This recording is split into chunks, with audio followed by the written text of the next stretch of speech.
Conquest Dark is a new bullet heaven game that feels very familiar, almost Diablo-like in its nature. Now graphically, I'd say it's pretty darn Diablo too, but thematically, the way most of the mechanics play out actually feel a little bit more like D3 to me. Either way, the dev is a very big fan of ARPGs, so you've got all the ARPG staple skills. Things like Assassin's Mark, multi-shot skills where projectiles bounce between enemies, big old hammer bonks, and of course, whirlwind, cyclone, whatever you want to call it, the spinny whoosh skill that goes spinny and whoosh. But it also does a couple things that are interesting. So, at the start of the game, you pick your character. This is going to be your character for this run only. Because, roguelike, permadeath. Your starting character determines some of the abilities you'll have available, the rest of which are chosen by your starting weapon. So for example, if I were to pick a human barbarian, and I were to pick the savage upbringing, I would gain proficiency with two-handed weapons. And you start with none of those, so you have to kill a skeleton, and there you go. Two-handed weapons, which in this case also does count dual wielding. You can see this by pressing escape, going to your character, and seeing all of your proficiencies right here. So medium armor, swords, axes, maces, throwing weapons, two-handed weapons, dual wielding, and yes, savage tactics. So I could take the soldier's sword, the throwing axes, or the destroyer's axe. And from here, enemies will start walking towards you pretty slowly as they do, and you need to kill them. So let's do that a little bit. And after you level up a couple times, you get to choose a new ability. In this case, because I'm a barbarian wielding a two-handed weapon, I get either Axe Toss or Seismic Slam. Your character has a primary ability where you need to hit enemies to build up energy to use it. You also have a passive ability that deals damage usually to nearby enemies in some way. And you'll have a movement ability which helps you get away from enemies, or more likely, helps you damage enemies while using your movement skill. If you're wondering, do these things feel very ARPG? Oh yes, they feel very, very ARPG.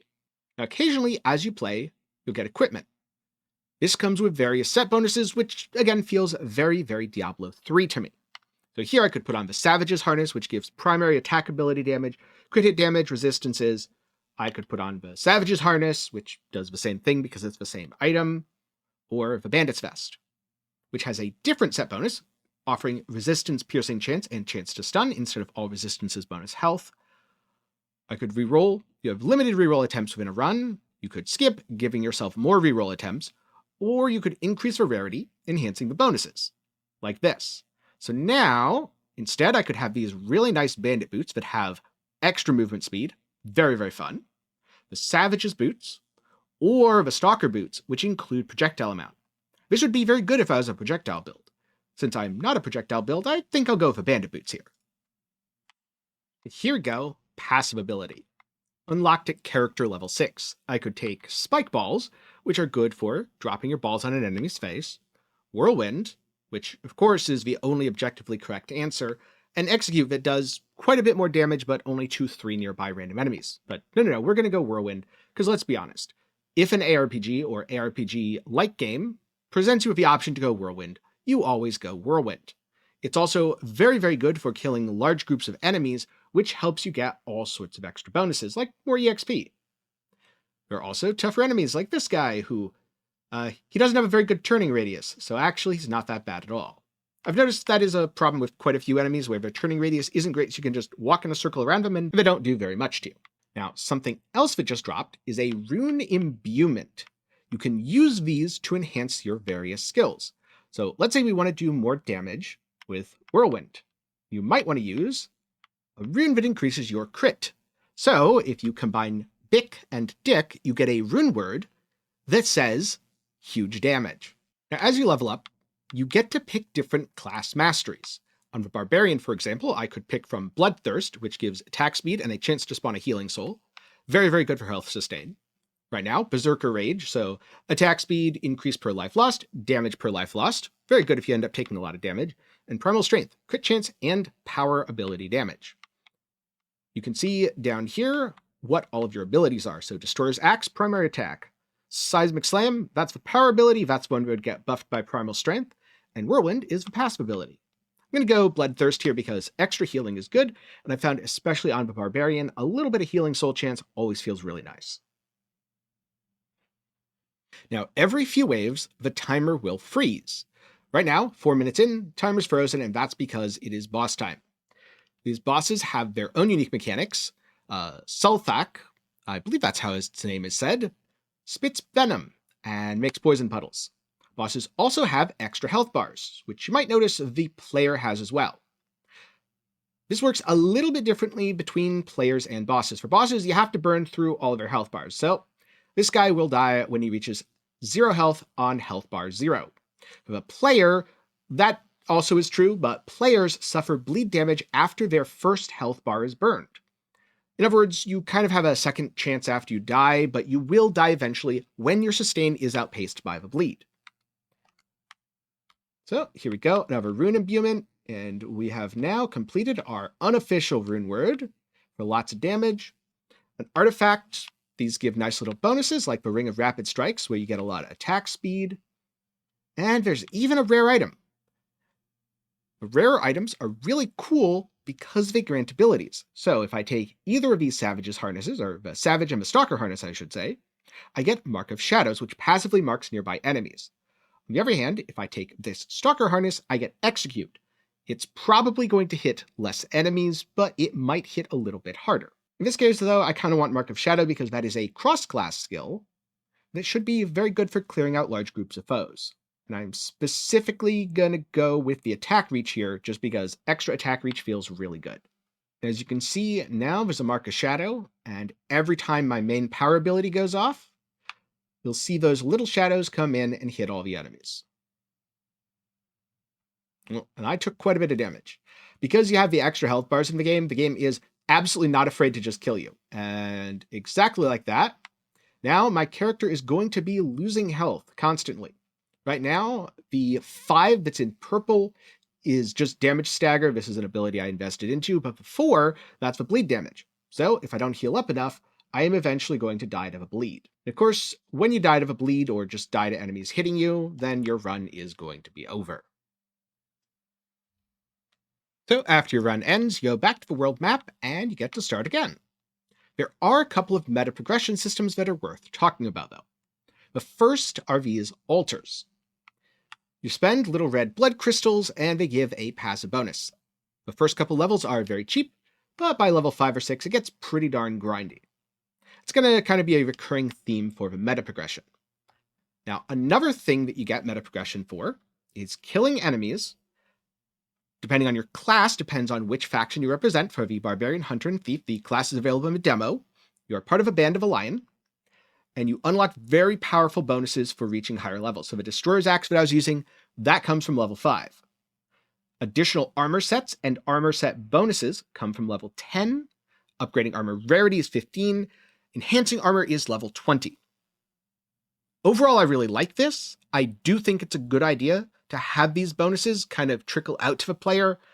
But also I found getting my faction level to 20 was pretty grindy, and enhancing the armor, raising the stats with armor drops after you've collected a full set, felt really cool. Enhancing the rarity by spending rerolls, also really cool. I wish these systems unlocked a little bit sooner so that I could start experimenting with them.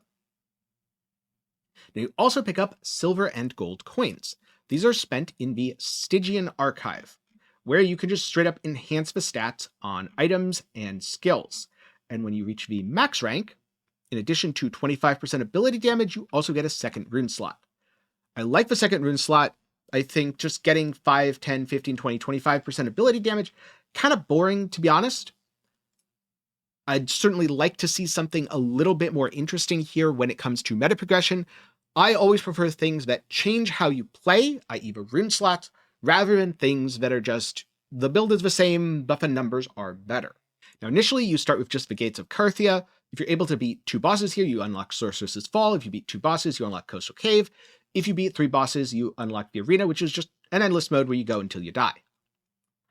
There's also the Pale Desolation. You have to run around, interacting with a bunch of skeletons, killing the skeletons to get crystals that you use to charge the ritual, which increases the difficulty, and then spawns more skeletons, which you kill, and it's kind of the same thing where you just push and push and push until you die.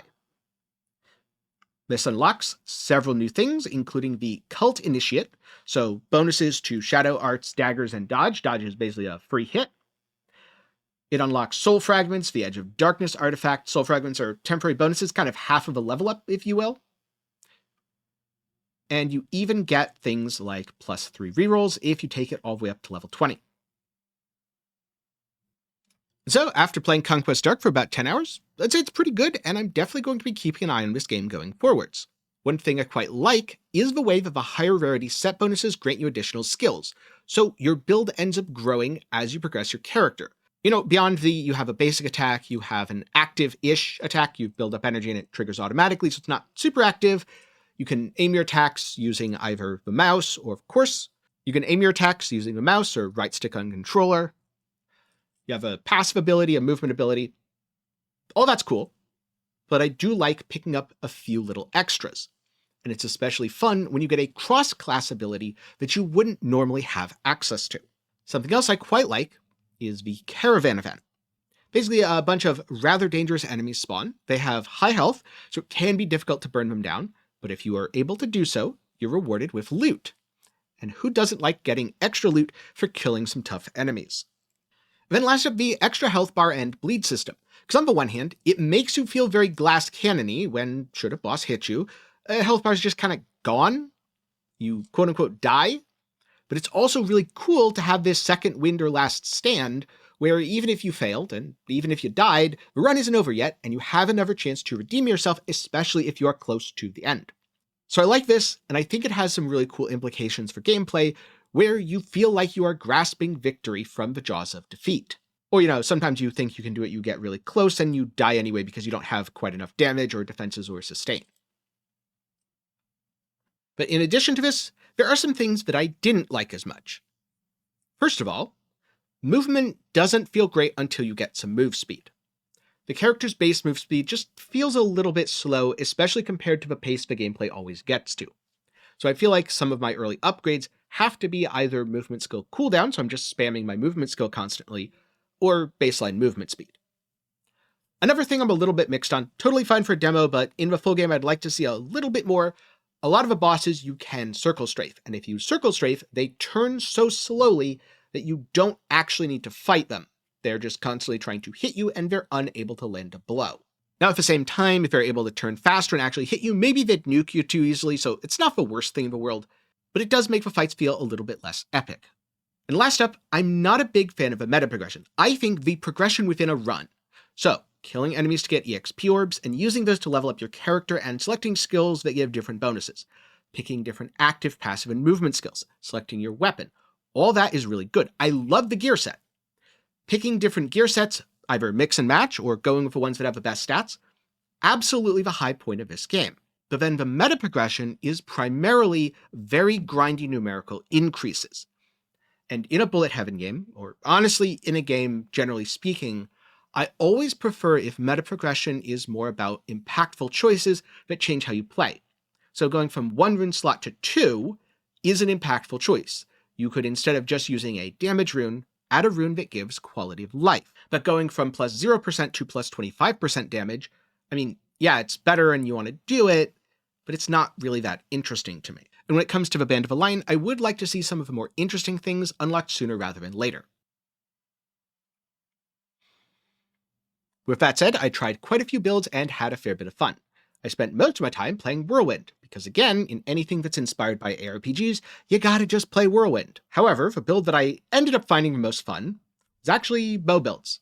Firing an arrow that ricochets through enemies is just really, really satisfying. Great sound design there. In addition, having things like the mark feels good. You can pick a more powerful piercing shot instead of a ricochet. You can have a passive ability that generates you a ton of energy, or a passive ability that fires a pretty powerful shot frequently. Feels like there's tons of options. Overall, ranged characters in general felt a little bit better than the melee characters, but bow users in particular felt wonderful. And so, as a result, those are the skills that I ended up maxing out first. Mostly. There's also Whirlwind. And so, if you enjoy your ARPGs, you've played a lot of Diablo, and you like bullet heaven games, this could fill the Halls of Torment-shaped hole in your heart. At least as of when I'm recording the video, the demo's still up, and I encourage you to try it. With that said, I don't know if this is a limited time thing or if the demo's just going to be permanent. Hopefully it's permanent. Personally, Halls of Torment didn't really grab me that much, mostly because I had already played a ton of Vampire Survivors, I'd been playing stuff like Brotato, and at the time, I felt like Brotato was just a little bit fresher. That said, I do think Conquest Dark adds some interesting things to the genre, such as the ability to continue playing even after your character has technically died. So to see all my thoughts on the game after it releases, do be sure to get subscribed, and why not leave a like while you're down there? You probably enjoyed the video if you made it 15 minutes in.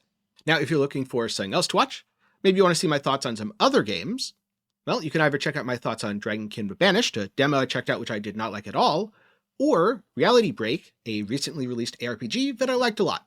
Links to both of those will be up in the card and down below. For now, thank you very much for watching to the end. I'm glad you've enjoyed, and I'll see you in the next one.